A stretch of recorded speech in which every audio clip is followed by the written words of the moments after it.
Pegasusangel here, and welcome to the 23rd day of Vlogmas. Guys, tomorrow is Christmas Eve, and I know I read a book at the end of every single one of my vlogs, but I had to read the best Christmas book ever today. So today, we're going to be reading How the Grinch Stole Christmas, as over the top as I can.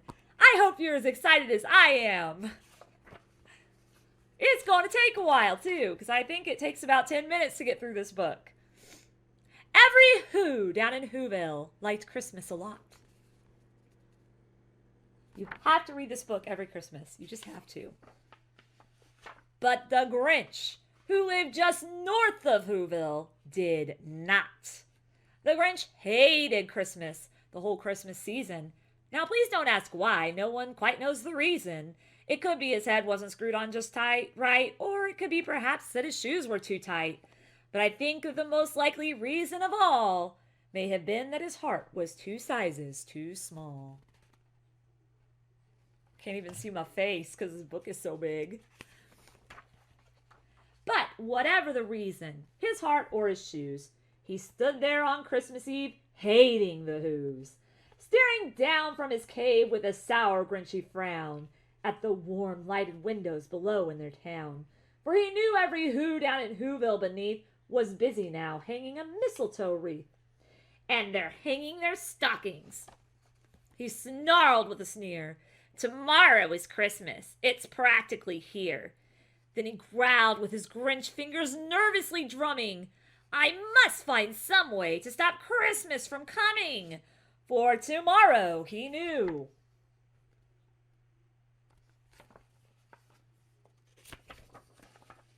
All the Who girls and boys would wake bright and early, 6 a.m. for me. They'd rush for their toys, and then, oh, the noise. Oh, the noise. That's one thing he hated, the noise. I always like to look at all the toys that these Whos got and be jealous. Then the Whos, young and old, would sit down to a feast. And they'd feast, and they'd feast, and they'd feast. They would feast on Who pudding and rare Who roast beef, which was something the Grinch couldn't stand in the least.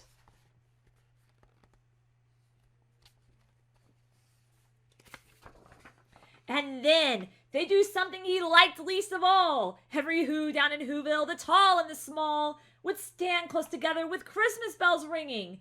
They'd stand hand in hand, and the Whos would start singing. They'd sing, and they'd sing, and they'd sing.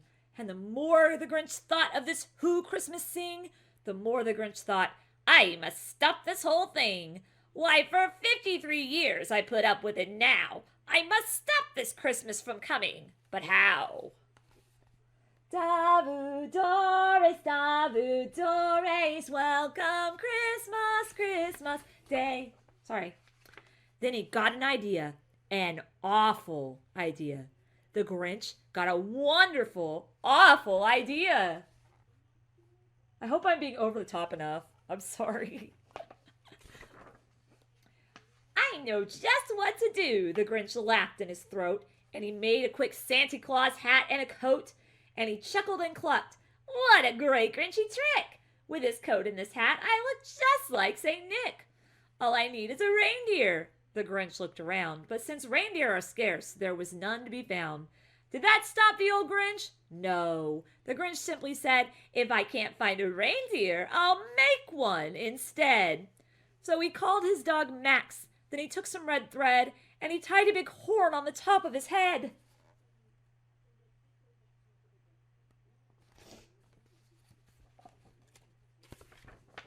Then he loaded some bags and some old empty sacks on a ramshackle sleigh, and he hitched up old Max. Then the Grinch said, get up! And the sleigh started down toward the homes where the Whos lay a snooze in their town.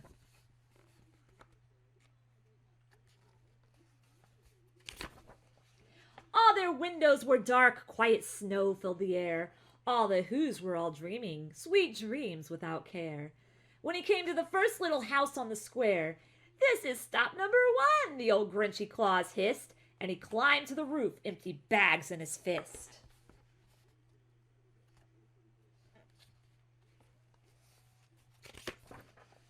Then he slid down the chimney, a rather tight pinch. But if Santa could do it, then so could the Grinch. He got stuck only once for a moment or two. Then he stuck his head out of the fireplace flue, where the little Who's stockings all hung in a row. These stockings, he grinned, are the first thing to go. I don't even know what voice that is, but yay, I guess. Then he slithered and slunk with a smile most unpleasant around the whole room, and he took every present. Pop guns and bicycles, roller skates, drums, checkerboards, tricycles, popcorn, and plums. And he stuffed them in bags, and the Grinch very nimbly stuffed all the bags one by one up the chimbley. Why would you do this? Why you do this, Grinch? Then he slunk to the icebox. He took the Who's feast.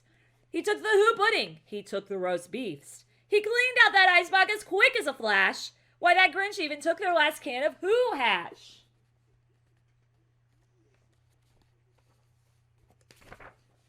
Then he stuffed all the food up the chimney with glee. And now, grinned the Grinch, I will stuff up the tree. That's like my Monokuma voice. I just realized that. That's my voice I use for Monokuma. And the Grinch grabbed the tree and he started to shove when he heard a small sound like the coo of a dove. He turned around fast and he saw a small Who. Little Cindy Lou Who was not more than 2. Not 8, 2. The Grinch had been caught by this tiny Who daughter who got out of bed for a cup of cold water. She stared at the Grinch and said, Santa Claus, why? Why are you taking our Christmas tree? Why? Why would you take our Christmas tree, Santa Claus? That's not fair. But you know that old Grinch was so smart and so slick. He thought up a lie and he thought it up quick. Why, my sweet little Dot, the fake Santa Claus lied. There's a light on this tree that won't light on one side. So I'm taking it home to my workshop, my dear. I'll fix it up there, then I'll bring it back here. And his fib fooled the child. Then he patted her head, and he got her a drink, and he sent her to bed. And when Cindy Lou Who went to bed with her cup, he went to the chimney and stuffed the tree up.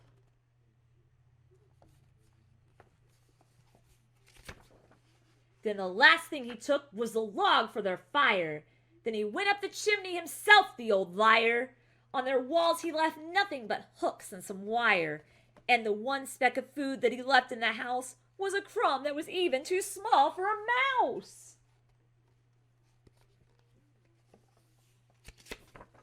Then he did the same thing to the other Who's houses, leaving crumbs much too small for the other Who's mouses. I like how he's just like, sayonara, mouse. It was 1/4 dawn, all the Who's still abed, all the Who's still a snooze when he packed up his sled. Packed it up with their presents, the ribbons, the wrappings, the tags and the tinsel, the trimmings, the trappings.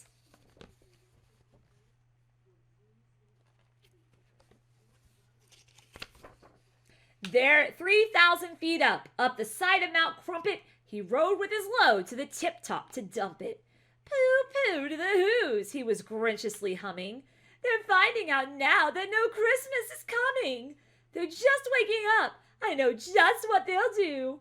Their mouths will hang open a minute or two. Then the Who's down in Whoville will all cry, boo-hoo.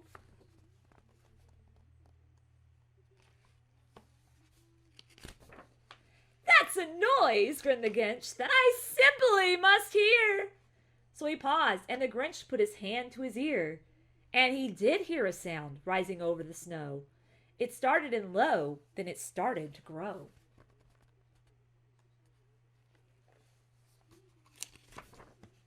But the sound wasn't sad. Why, this sound sounded merry. It couldn't be so, but it was merry, very. He stared down at Whoville, the Grinch popped his eyes, then he shook. What he saw was a shocking surprise. Poor Max, I'm covering his face. Every Who down in Whoville, the tall and the small, was singing without any presents at all. He hadn't stopped Christmas from coming. It came. Somehow or other, it came just the same.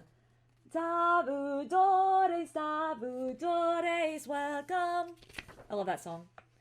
And the Grinch, with his Grinch feet ice cold in the snow, stood puzzling and puzzling. How could it be so? It came without ribbons. It came without tags. It came without packages, boxes, or bags.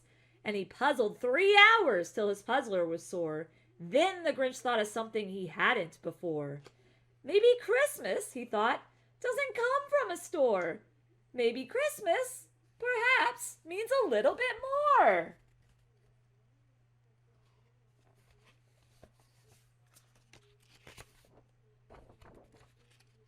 Come on. Turn. Thank you. And what happened then? Well, in Whoville, they say that the Grinch's small heart grew 3 sizes that day. And the minute his heart didn't feel quite so tight, he whizzed with his load through the bright morning light, and he brought back the toys and the food for the feast, and he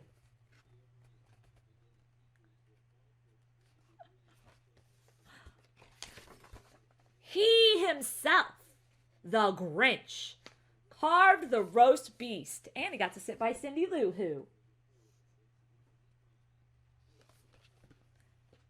The end. I'm sorry, I had to read that over the top because this is a book you just have to read on Christmas. If you haven't seen the show, like the 30-minute show or the movie, you need to get on that, guys, because there's only 2 more days left until Christmas. And now we're going to see what this book is. I'm hoping it's what I think it is, but I don't think it is. I think it's something else. So let's see. Oh, it is Wreck-It Ralph. Okay, cool. Ralph, oh no, guys. It's Ralph Breaks the Internet. Of all the shows that they could have put, all of the Wreck-It Ralph stuff they could have put, they put Ralph Breaks the Internet in here. Why? Anywho. Day 23. Ralph Breaks the Internet.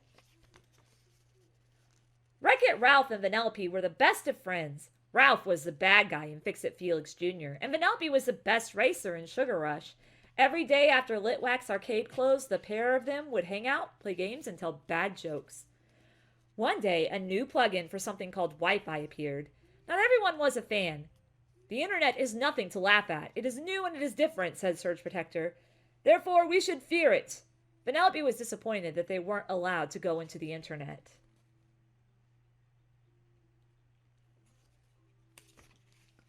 The next day, the Sugar Rush steering wheel got broken. When the arcade owner, Mr. Litwick, tried to fix it, it snapped in 2.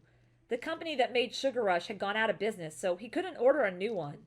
A Sugar Rush reel was for sale on eBay, but it was far too expensive. Mr. Litwick would have to unplug the game.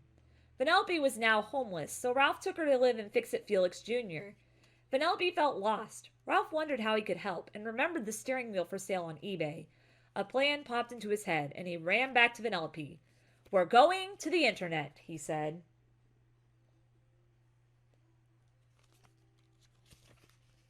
Ralph and Vanellope snuck past Surge Protector and entered the Wi-Fi plug. As Mr. Litwick logged onto the internet, an avatar of him floated past. Come on, Ralph, said Vanellope. Let's follow him. They stepped forward, and right away they were enclosed in capsules and launched into the internet. Vanellope was having fun, but Ralph was terrified. When they arrived, they realized the place was huge. They would definitely need help finding eBay.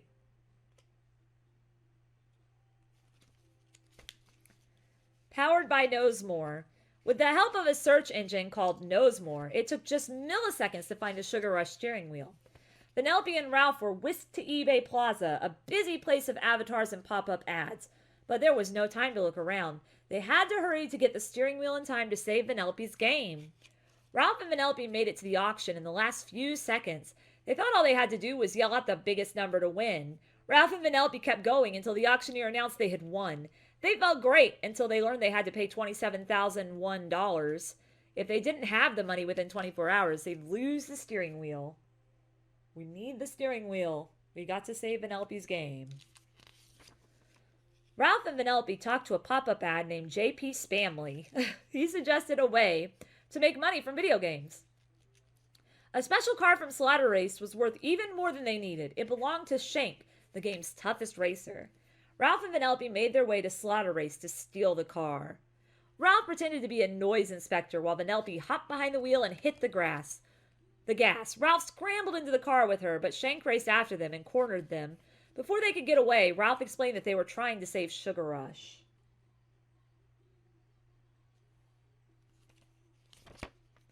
All of a sudden, one of Shank's crew hit Ralph with a blast of air while another shot a video.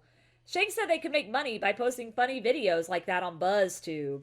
Her friend Yes was in charge. Tell her I sent you, she added.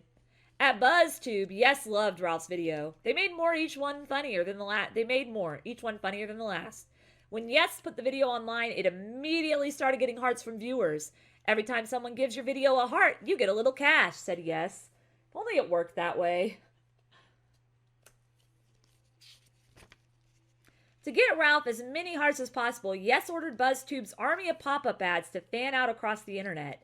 Vanellope helped by going to a popular site called ohmydisney.com, where she met the Oh My Disney princesses. Soon, they had made enough money, and Ralph called Vanellope to tell her they could pay for the wheel to go home. But Vanellope realized she didn't feel happy about leaving the internet. Slaughter Race was new, exciting, and unpredictable, and she felt drawn to it.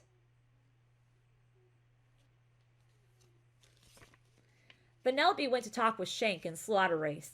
I love it here. I can't go home. I just can't, she said. When her phone turned on by accident, Ralph overheard. He was devastated. Spamley had heard everything too, and had an idea. What if they could slow Slaughter Race down to make Vanellope lose interest? He and Ralph went to see Spamley's cousin, Double Dan, who knew how to make a virus that would slow down the game. Double Dan put the virus in a box. Make sure the virus stays in Slaughter Race, he told Ralph. It has to stay in Slaughter Race. Vanellope was in the middle of a race when Ralph released the virus. When Vanellope glitched, the virus copied the error and spread it throughout the game. Other race cars began to glitch, and the track started to break apart. The game was crashing. A building collapsed and knocked Vanellope out. Ralph rushed in to rescue his friend. When Vanellope came round, she blamed herself for crashing the game. Ralph didn't want her to feel bad, so he told her about the virus. Vanellope was so angry, she threw away the medal she made for Ralph and walked away. Unknown to Ralph, the virus was now scanning him. Finding that he was 100% insecure, the virus distributed Ralph's insecurity across the internet. I mean, yeah, when your best friend, throws something away that they gave you that was special, it's, rude. Ralph searched for his medal and found it broken in two. Hearing a crash, he turned to see someone who looked exactly like him. What was going on? He raced off to find Vanellope and found her with Nosemore. Nosemore told them that the clones of Ralph had been generated by an insecurity virus. They could get the clones to the antivirus district. The security software would delete them all. The clones all wanted one thing, Vanellope. Vanellope had an idea. Yes arrived with her limo, and Vanellope popped out of the sunroof and teased the clones. It's me, she shouted. The clones surged toward the limo.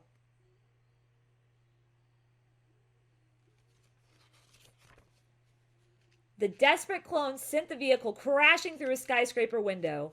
Everyone was okay, but not for long. Millions of clones came together to form one gigantic Ralph clone. The giant clone grabbed Vanellope and climbed to the top of a skyscraper.